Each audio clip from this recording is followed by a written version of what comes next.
সমাবর্তন যাতে না হয় তার জন্য এখানে প্রচুর চেষ্টা ও চক্রান্ত চালানো হয়েছিল, কিন্তু আমি বলছি সমাবর্তন অনুষ্ঠান হবেই। আমি আশা করছি মার্চ মাসের মধ্যেই হবে। গৌড়বঙ্গ বিশ্ববিদ্যালয়ের উদ্যোগে ইন্টার কলেজ স্পোর্টস মিট প্রতিযোগিতায় অংশ নিয়ে বললেন রাজ্যের শিক্ষামন্ত্রী ব্রাত্য বসু।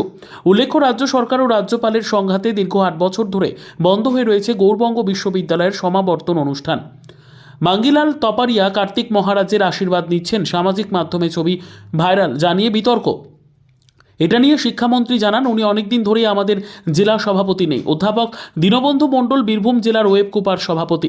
রাজ্যের শিক্ষামন্ত্রী ব্রাত্য বসু বলেন, আজ আমি বলে দিলাম নিশ্চয়ই সমাবর্তন অনুষ্ঠান হবে।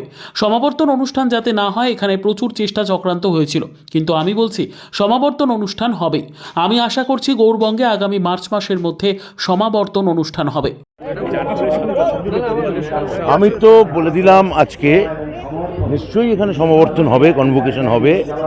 কনভোকেশন হওয়ার জন্যে যাতে না হয় এখানে প্রচুর চেষ্টা এবং চক্রান্ত চালানো হয়েছিল, কিন্তু আমি বলছি কনভোকেশন হবে।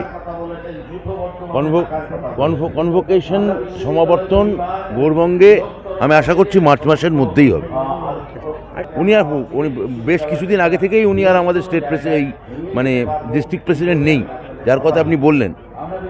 অধ্যাপক দীনবন্ধু মণ্ডল ইনি হচ্ছেন এখন বীরভূম ডিস্ট্রিক্টে ওয়েবকুপার প্রেসিডেন্ট। যার নাম আপনি বলছেন তাকে বেশ কিছুদিন আগেই সরিয়ে দেওয়া হয়েছে।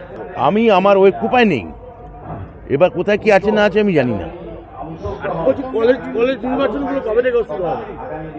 দেখুন, ওটা তো মুখ্যমন্ত্রী নিজে ঘোষণা করেছেন, বলবেন বলেছেন, সুতরাং ওটা মুখ্যমন্ত্রীর সঙ্গে আলোচনা ক্রমে আমরা ঠিক করবো আমাদের দপ্তর। Bureau report, PB news. Andaman township project ফ্ল্যাটের থেকেও সস্তায় এবার নিজের বাড়ি। প্লট করার জায়গা মাত্র 1,80,000 থেকে 3 লক্ষ টাকা কাঠা, এবং সাথে সাথে নিজের নামে অগ্রিম রেজিস্ট্রি করে নিন। আরও বিশেষ আকর্ষণীয় থাকছে আপনাদের জন্য, রাস্তা থাকছে 12 থেকে 16 ফুট চওড়া, 24 ঘন্টা জল ও বিদ্যুৎ সরবরাহ, পরিকল্পিত ড্রেনেজ ব্যবস্থা ও নিরাপত্তার ব্যবস্থা থাকছে, এবং আরও থাকছে স্কুল, একই ছাদের তলায় সর্বশিক্ষা, লেক পার্ক, খেলার মাঠ, সুইমিং পুল, হাসপাতাল, ব্যাংক, এটিএম, শপিং মল ইত্যাদি। আরও অনেক সুযোগ সুবিধা পাচ্ছেন। ঠিকানা মনে রাখবেন, বর্ধমান রেলওয়ে স্টেশন থেকে কাটোয়া রোড, দেওয়ানদিঘি থানা 500 মিটার, নবদ্বীপ রোড 200 মিটার। তবে আর দেরি কেন, আজই চলে আসুন। যোগাযোগ নম্বর 8918277795, এছাড়াও 7547903108।